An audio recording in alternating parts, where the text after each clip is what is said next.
So the reason why I wanted to make this stream was because the Australian government is trying to pass a legislation amendment titled Combating, Misinformation and Disinformation Bill 2023. The public submission ends on 20th of August, which is tomorrow. So at 11:59 p.m. So you got to get in quickly. Heck, you can even open up the link in the description below that I've got.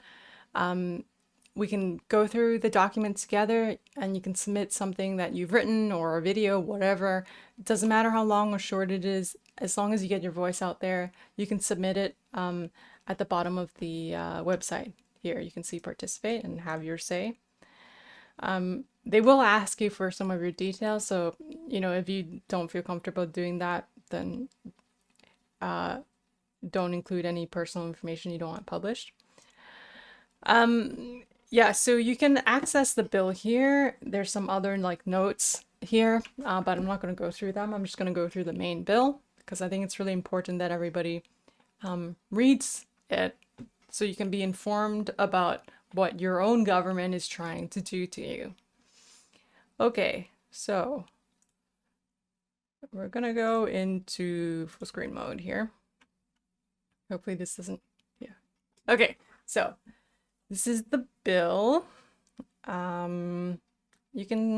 It's an exposure draft, so they have some additional amendments towards the end, and it hasn't been passed just yet. Anyways, okay, so this is just the contents page, blah, blah, blah. So I've just highlighted some of the things that I thought was important. So basically, ACMA is the, let me find the definition. I think it was the Australian Communications and Media Authority. There's some older bills as well that go through what other stuff they regulate.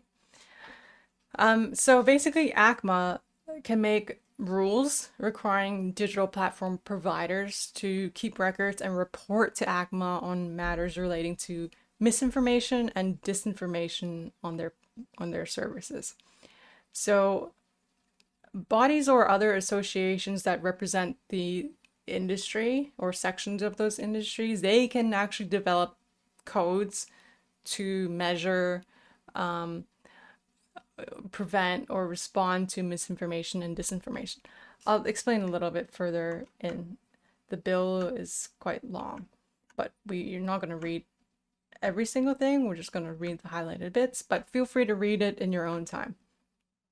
So basically, if a body or authority that represents the sector of that digital platform, a service provider, if they submit a code, misinformation code, the ACMA can actually register it, and then that gets applied to all the relevant sections of that industry. And if there's some, exceptional or urgent circumstances, or the code doesn't cover everything or is deficient, so-called deficient, the ACMA can actually define a standard to provide protection for the community from misinformation and disinformation. And these digital platform providers have to comply with these standards that apply to them.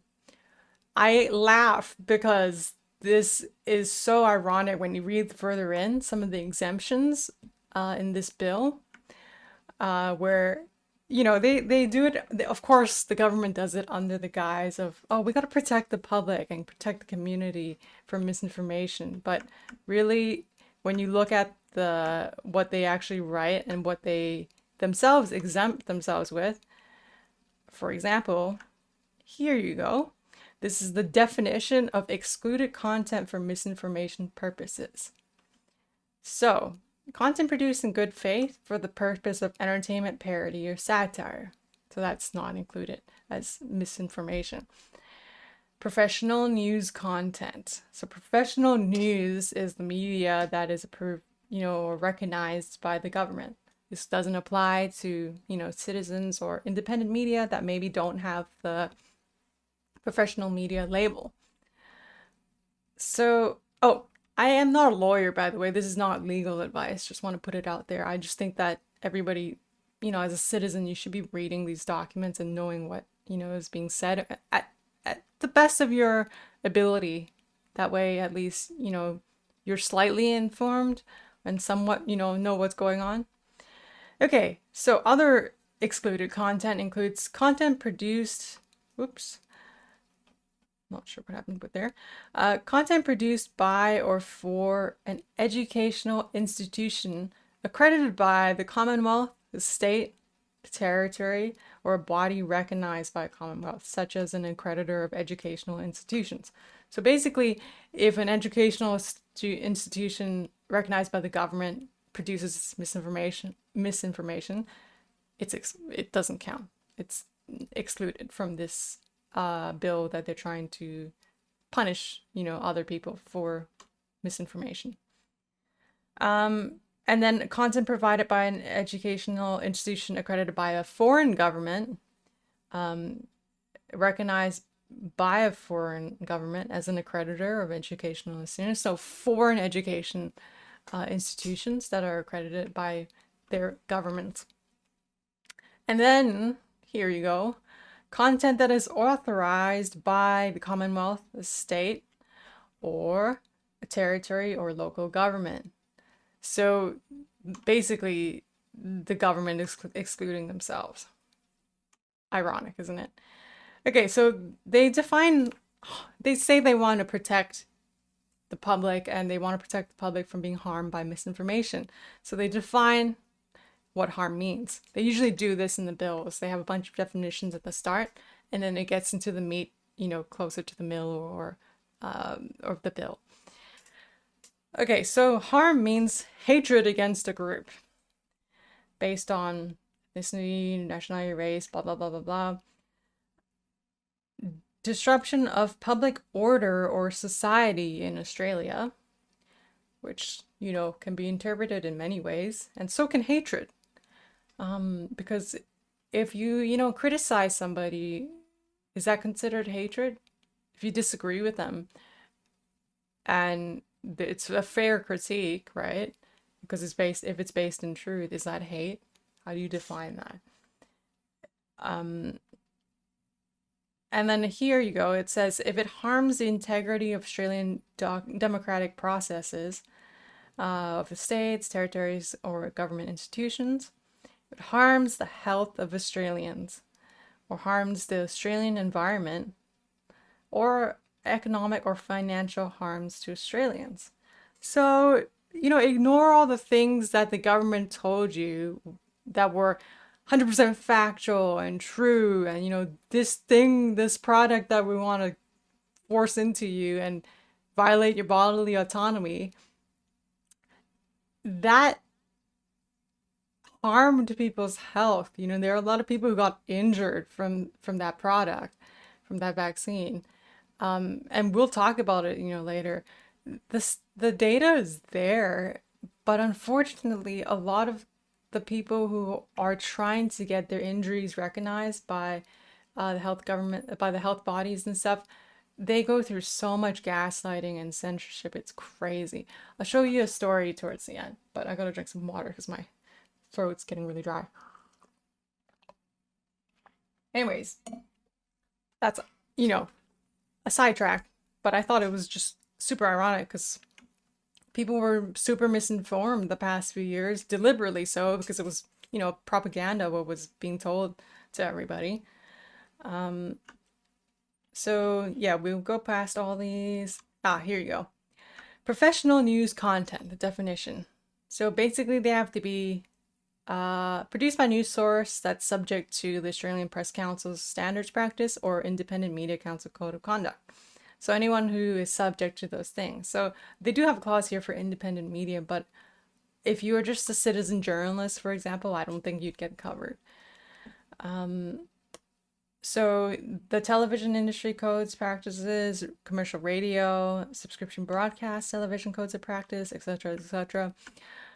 So basically the mainstream media kind of stuff. Okay, so There was a definition here about a public body. Sorry, I know this is really dry, but we kind of have to go through the definitions so we know what they're talking about. Public body means Commonwealth, state, territory, or an authority, institution of the government, an incorporated company which is beneficially owned by the government, or where the interest, rights, and members in the company, an incorporated company, are beneficially owned by one of the following, government bodies. Okay, let's try to go a little bit faster. Okay, so following services excluded services for misinformation purposes. So an email service, so that doesn't get covered. You can't, I think under this bill you wouldn't get, fined or whatever if there's misinformation in your emails. Media sharing service that does not have an interactive feature. So I assume it'd just be if other people can't really see or interact with your content, it's not really social media. So I would assume it'd just be like a storage service for videos. And then any digital platform service specified by minister under subclass 2. Okay. Okay, so here it says at the top, minister by legislative instrument, so by legislation, can specify that a platform service is an excluded service for misinformation purposes. So the government can determine if a specific service is excluded from this bill. And now we got to talk about how they define misinformation. Yeah. Usually, normal lay people like me and you, misinformation and disinformation is basically lying. You're either intentionally or unintentionally lying. It's quite funny here. So it says any content that contains information that's false, misleading, or deceptive. Yeah, so lying. And the content is not excluded for misinformation purposes. So you didn't get permission from the government, or you're not, one of those previously listed bodies that can, misinform people or allowed to. The content's provided on a digital service to one or more end users. So it's like mainly like you would think social media, YouTube, that kind of stuff. And then the provision of this content, so you having that content on the service, is reasonably likely to cause or contribute to serious harm, which that's what they labeled all the so-called conspiracy theorists. What we were saying, like vitamin D will help you when you're sick, ivermectin, that kind of stuff has been, used for so many years in many countries to help people overcome diseases. Those things were considered, likely to cause harm to the public, and they were banned. And anytime you mentioned it, you got censored off the face of the earth. Yeah. It's especially even like I was using Instagram a lot at that time, and it was crazy how much they were censoring. And now a lot of people's accounts are, throttled when they did talk about that. Okay, so here we talk about disinformation. So information that's false, misleading, deceptive, not excluded for misinformation purposes, same as before. One or more end users, likely to cause or contribute to serious harm. And then the difference is the intent. Here, the person disseminating, like distributing, intends that the content deceive another person. So you're intentionally trying to deceive others. So here it covers like, okay, what's likely to cause or contribute to serious harm, and the circumstances in the wherein the content was distributed. I'm using distributed because it's an easier word for regular people. So your subject matter, depends what your subject matter is, how far your reach and the speed of the dissemination, the severity and the potential impacts, the author of the information,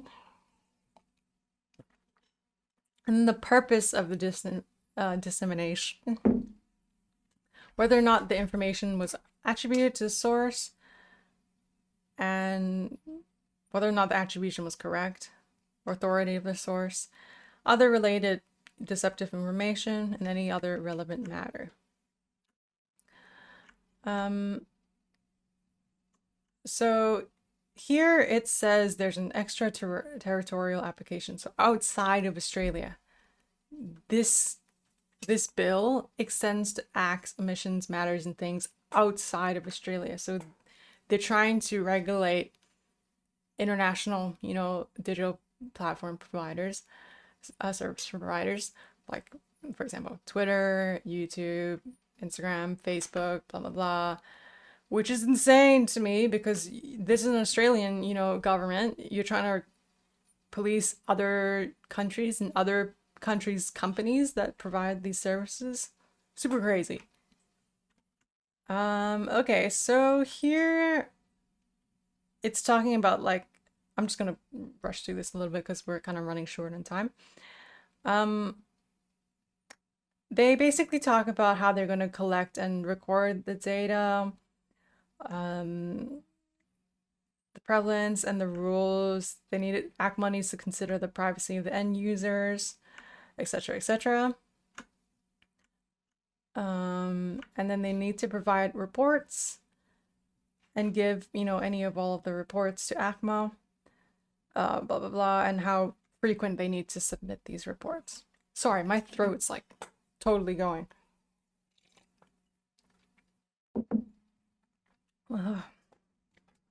It's very dry today, so I'm kind of dying. Okay, so I'm just gonna go on to the next page with highlighted bits. Okay, so basically ACMA can, get information and documents from these platform providers. And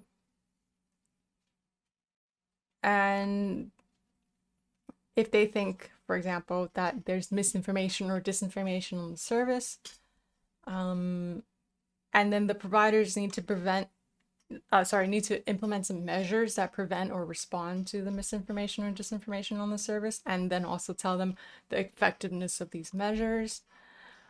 They need to report on the prevalence of the content containing false, misleading, or deceptive information provided on the service, other than excluded content for misinformation purposes. So it's okay when the government does it and the media does it, but you can't do it. You pleb. You dirty peasant. Rules for thee and not for me, classic. Okay, so here it says that the notice provided to those service providers, it can't force a person to give up information or evidence of the content of private messages.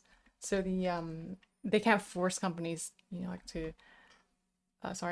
force people to reveal their private messages, which is really important. Because, why would you use a messaging service if it's not private and can just be snooped on? Okay, so this section talks about the reasons and the justification for how they can obtain those, documents and information. So if they believe that a person has information or document related to subclass 2, which was earlier, I think below, and any one that's capable of giving evidence related to, the matters that's relevant. So the matters that include misinformation, disinformation. So if they think there's misinformation, disinformation on the service, oops.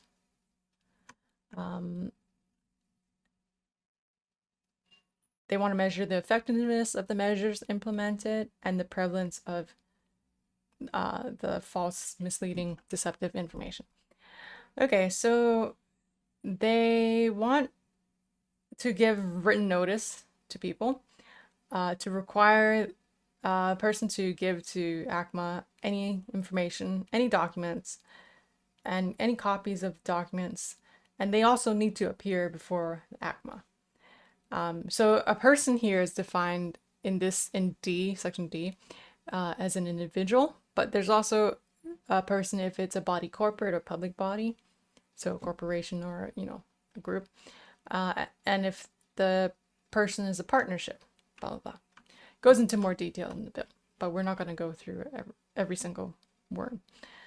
Okay, so here it says again, you can't force a person to give information or evidence that would reveal the content of a private message. Okay, so we're going to the next page. Okay, so this is a civil penalty provision. So basically they want to fine you. Here, they haven't said how much they want to fine you because that's actually further on in the document with the additional like amendments, I think, later on. So here, a person contravenes subclause 5. If they refuse, if they don't comply. Well, actually, I think they commit a separate contravention of the subclause in respect of each day, so during which the contravention occurs. So I think that means like if they contravene the standard or the code that's been set by ACMA, each day that the contravention continues, you can be fined, but there's more details later. ACMA may issue a formal warning, blah blah blah, if they think that that person infringed or contravened their subclause. And here it says you can be reasonably compensated for complying with the requirement. So basically, you had to, take time and money to produce those documents they required or report to them, etc. There's reasonable compensation. Oops, I gotta stop doing that. They're not excused from giving information or evidence if it might incriminate the individual in relation to an offense. So like, how US has like a right to not self-incrimination. Here, apparently, they're not excused from doing so. So yeah, again, it's basically says that again here. General law, usually people will be able to claim privilege against self-exposure to a penalty for an offense. I'm sorry, self-exposure to a penalty in relation to giving this information. They're not excused under this these rules. Okay, so next part, giving false or misleading information or evidence.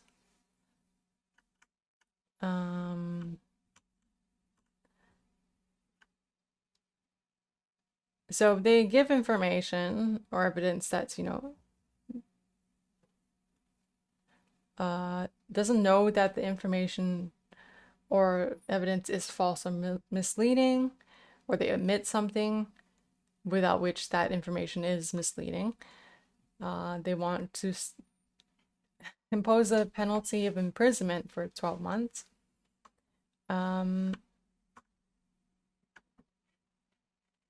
Yeah, and so there's like a bunch of stuff about personal information and how there's things that don't apply to excluded services. And then it talks about like the different sections of the digital platform industry. So that's related to how they define codes and stuff and how the ACMA produces like standards for those industries. Yeah, so they want to prevent or respond to misinformation, disinformation.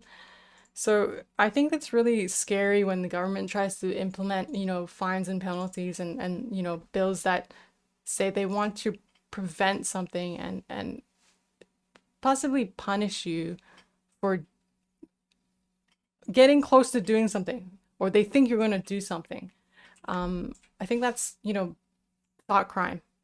I think that's the same thing as, George Orwell 1984's thought crime, where you haven't actually committed a crime or done anything wrong. They're just trying to prevent it. So, you get shadow banned, throttled, whatever. And here it talks about fact checking, which we all know isn't really true. There's also some important stuff about, sorry, my document was kind of being weird. It talks about like politics and how that might affect electoral content, etc. And ACMA also needs to consider whether or not their codes burden freedom of political communication, so free speech regarding political matters, and whether or not the burden is reasonable and not excessive. So basically they want to see if they can regulate speech, but they have to like tread carefully when it comes to political communication, freedom of political communication. Okay. Man, I'm getting really tired. Oh, so much reading. I do this so that you don't have to. Okay, so talks about like how the representative bodies of the industry, when they submit a code, they have to provide enough time for public submissions, and make sure you consider those submissions. And there's like even some time periods. ACMA themselves may request codes that a body or association creates these codes. So it's not just like, oh, service provider that represents that part of that industry. ACMA can ask them to make these codes for them and then implement them. Okay, so on to the next one. So yeah, again here it's talking about political communications and how the code needs to provide adequate protection for the community from misinformation or disinformation on the services. Yeah, so again, it's going to affect what stuff you can actually, see on these platforms. Super crazy. Okay, most of the pink stuff here is to do with individual rights. Okay, and then they talk about a misinformation code. It's considered totally deficient if it doesn't provide adequate protection for the community from misinformation and disinformation. So it should be considered, a working code. Okay, I think we've covered most of the stuff that was important here. But I would highly recommend, highly recommend people go through this. You can skim read it. A lot of it is like quite repetitive. That's why I'm, scrolling so quickly through here. And here, these provisions, they don't have any effect if it infringes any constitutional doctrines of implied freedom of political communication. And then it talks about,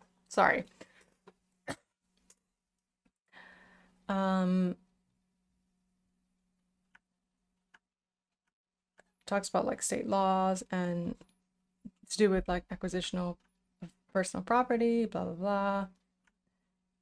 And then they say like the platform rules may not create a civil or offensive penalty. You can't arrest anybody or detain them. No entry, search, and seizure. You can't impose a tax. And you can't directly amend the text of this act, etc., etc. Okay, so yeah, so here, these are like some of the additional edits they made, and it comes at the end of these documents. So they want to encourage these digital platform providers to protect the community against harm caused by misinformation, disinformation. And the Parliament also intends that digital platform services be regulated in order to prevent and respond to misinformation and disinformation in a manner that has regard to freedom of expression, respects user privacy, protects the community, and safeguards against the harm caused by, blah, blah, blah, and enables public interest considerations. So they have to consider what the public has to say. So I personally think some of the way they've written some of these things, it sounds almost like not just a regulation of what you can say on these platforms, or what the digital media platform providers can, allow on their platforms. They actually want to fine these companies, these body corporates, quite a lot of money if they don't comply, or like if they've made an infringement, that contravention, they get fined. For example, here, 10,000 penalty units. I'm not sure what that is, 2% of the annual turnover of that company during the period of 12 months ending at the end of the month in which the contravention occurred. So it's like they want to take 2% of your turnover before the contravention occurred, right? That's for the 12 months before the contravention occurred. That's crazy. That's a lot of money if you're a big company like, Twitter, Facebook, YouTube. And then here in the other one, it's 5%. Crazy stuff. Federal court may also grant injunctions in related to contraventions. I want to get the federal court involved in those contraventions. And then here it talks about like if it's if the person is not a body corporate, there's a slightly different punishment. And then here towards the end, yeah, they want to cover all the bases. So any information content that was on these platforms before the commencement of this bill is covered, is considered in here. It doesn't matter, it says here, it doesn't matter whether information came into existence before or after the commencement of this item, which is, yeah, wild.